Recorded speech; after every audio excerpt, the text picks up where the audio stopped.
En esta clase estudiaremos la voluntad. Recordemos que la voluntad, como se llaman los negocios jurídicos unilaterales, o consentimiento o acuerdo de voluntades, como se llaman los negocios jurídicos bilaterales, es un requisito de existencia de los negocios jurídicos. El artículo 1445, número 2 del Código Civil, dice que es necesario para que una persona se obligue a otra por un acto o declaración de voluntad que consienta en dicho acto o declaración. Además, el artículo exige que su consentimiento no adolezca de vicio. Este artículo se encuentra en el título 2 del libro cuarto, llamado de los actos y declaraciones de voluntad, poniendo de relieve a la voluntad como requisito esencial de todo negocio jurídico. Concepto. En términos generales, la voluntad es la aptitud o disposición moral para querer algo.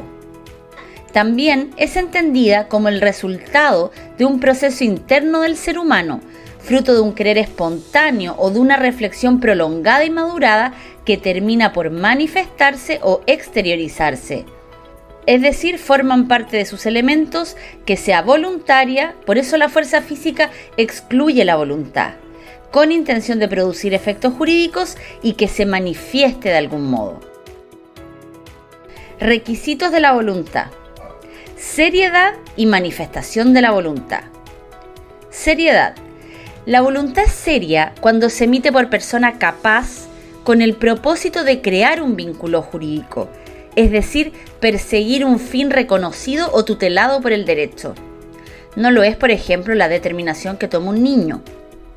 También se habla que la voluntad debe ser real o sincera, es decir, que la manifestación de voluntad debe representar el querer íntimo y efectivo del autor o de las partes. Por tanto, dejará de ser real cuando no sea seria, es decir, cuando no busque producir fines prácticos reconocidos por el derecho, como un reconocimiento en broma, por mera cortesía o como una forma de explicar una situación. Y además, en relación a este requisito, podría producirse una discordancia entre la voluntad real y la voluntad declarada, que puede ocurrir de forma consciente, como una simulación, o inconsciente por equivocación. La doctrina se pregunta, ¿cuál voluntad es la que prima, la real o la declarada? Al respecto hay dos teorías, la teoría subjetiva y la teoría objetiva. La teoría subjetiva, desarrollada por Savigny, a pesar que la voluntad debe exteriorizarse para producir efecto en el derecho, el único elemento determinante de la voluntad es la voluntad interna. En caso de conflicto, de desacuerdo entre la voluntad real y la declarada, el juez debe buscar la voluntad interna para solucionarlo, ya que es la única que revela realmente la intención del autor. Crítica. Elevan a la categoría de elemento determinante de un negocio jurídico lo que no es sino un medio, un instrumento para conseguir un fin. Además de adoptar esta postura, se favorece el engaño de terceros. Además, es muy difícil conocerla. La teoría objetiva. La voluntad interna no es el elemento determinante de la voluntad jurídica, porque el autor no tiene en realidad la intención de obtener un resultado jurídico, sino solo la intención de hacer la declaración. Además, la voluntad declarada es el elemento material de la voluntad jurídica y es esta la que es susceptible de ser conocida por terceros y la que inspira la seguridad y confianza en los negocios. Crítica. Presenta el riesgo de que en ciertas situaciones no se considere para nada el elemento interno y da eficacia a una mera apariencia de voluntad. Nuestro Código Civil. A la época de la dictación del Código Civil, la tendencia preponderante en la doctrina de la voluntad real o interna, el Código Civil se inspiró principalmente en los postulados de la Revolución Francesa, con los que pretenden reafirmar y asegurar la libertad del individuo frente al poder central representado por el rey. Se trata en lo posible de asegurar la libertad individual y la autonomía de las personas. Es por lo anterior que nuestro Código Civil sigue la teoría de la voluntad real o subjetiva. Así se desprende del artículo 1560, según el cual Conocida claramente la intención de los contratantes, debe estarse a ella más que a lo literal de las palabras. Además, el artículo 1069 en su inciso 2 dice: para conocer la voluntad del testador, se estará más a la substancia de las disposiciones que a las palabras de que se haya servido.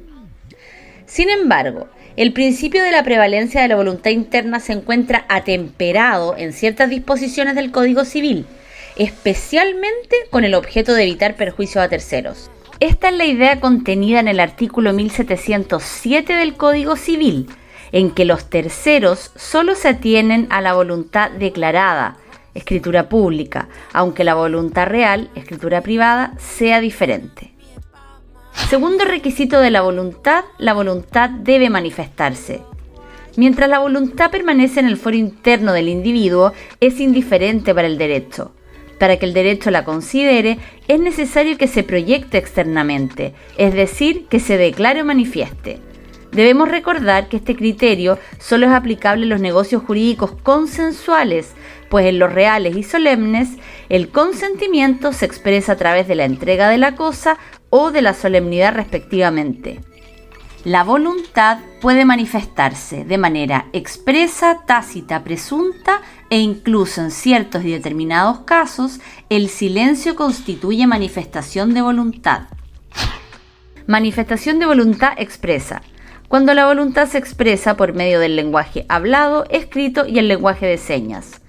Aunque como anunciamos existen diferentes formas de manifestar la voluntad con sentimiento, excepcionalmente la ley exige que la manifestación de voluntad sea expresa, considerando por ejemplo inoperante la voluntad tácita.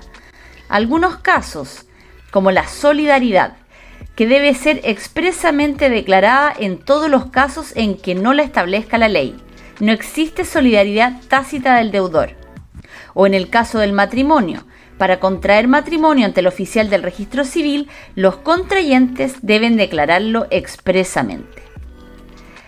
Adicionalmente, las partes pueden estipular que solo tendrá valor la manifestación de voluntad expresa. Por ejemplo, pueden estipular que los acuerdos deben contar por escrito. Manifestación de voluntad tácita. Es aquella manifestación de voluntad que se infiere de ciertas circunstancias concurrentes, de ciertos hechos, conductas o comportamiento. En general se trata de un hacer algo. Para que la manifestación de voluntad sea tácita, se exige que sea concluyente, es decir, que suponga necesariamente la intención de realizar el acto. El artículo 1241 señala que la aceptación de la herencia puede ser expresa o tácita. Es expresa cuando se toma el título de heredero y es tácita cuando el heredero ejecuta un acto que supone necesariamente su intención de aceptar y que no hubiera tenido derecho de ejecutar sino en su calidad de heredero, como es por ejemplo ejecutar un acto de administración, como es cobrar la renta de arrendamiento. Inequívoca, es decir, que la voluntad no pueda ser interpretada de manera distinta. El mismo artículo 1241 recién visto, o también el artículo 1956, que señala que para que se entienda renovado el contrato de arrendamiento, se tiene que señalar expresamente por las partes. En consecuencia, no basta la quiescencia o permiso del arrendador para entender lo prorrogado.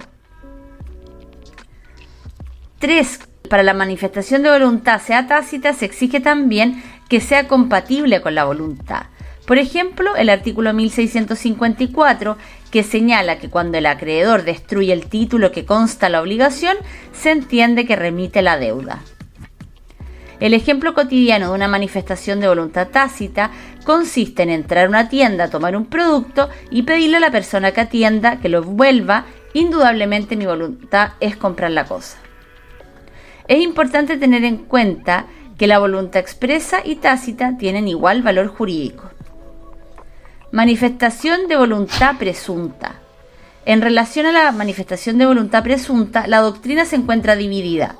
Para algunos es un tipo de manifestación tácita de la voluntad, y otros efectivamente distinguen entre la voluntad tácita y la presunta.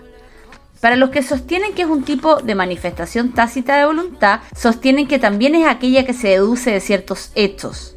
Ahora bien, quienes distinguen entre la voluntad tácita y presunta señalan que la presunta es aquella en que la ley presume la voluntad en base a ciertos hechos.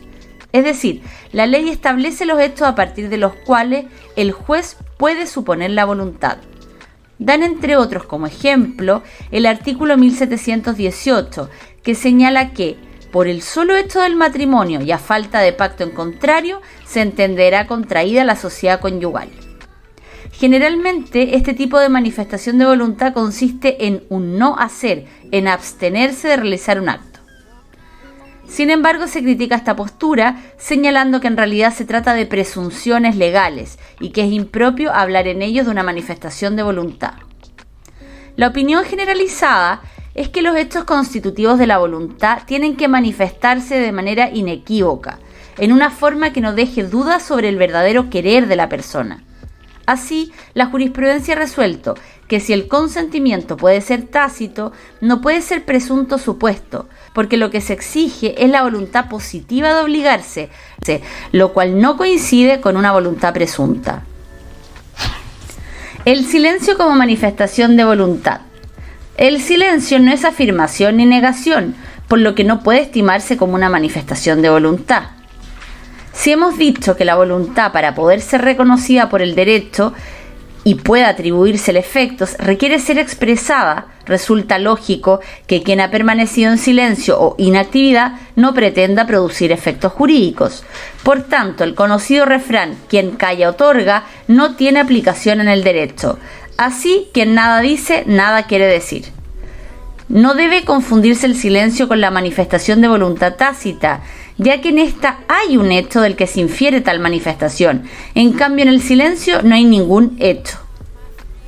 Sin embargo, excepcionalmente, el silencio puede constituir una manifestación de voluntad en 3 casos: si la ley le atribuye efecto, si las partes le atribuyen efecto o si el juez, atendida las circunstancias, le atribuye efecto.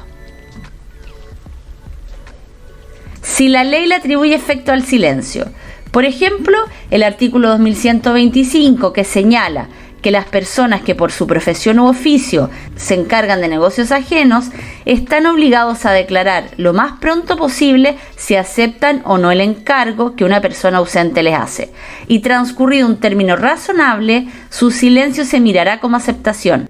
Si las partes le atribuyen efecto al silencio, ejemplo, el artículo 1956, que contempla la figura de la tácita reconducción en relación al contrato de arrendamiento. Es decir, las partes pueden estipular que el contrato de arriendo se renueve automáticamente si ninguna de ellas manifiesta su voluntad contraria. Si el juez, atendida las circunstancias de hecho, le otorga valor jurídico al silencio, debe tratarse, por tanto, de un silencio circunstanciado. Por ejemplo, el juez puede atender a las relaciones anteriores de las partes. Aquí terminamos la clase de hoy. La próxima clase veremos la formación del consentimiento. No te lo pierdas.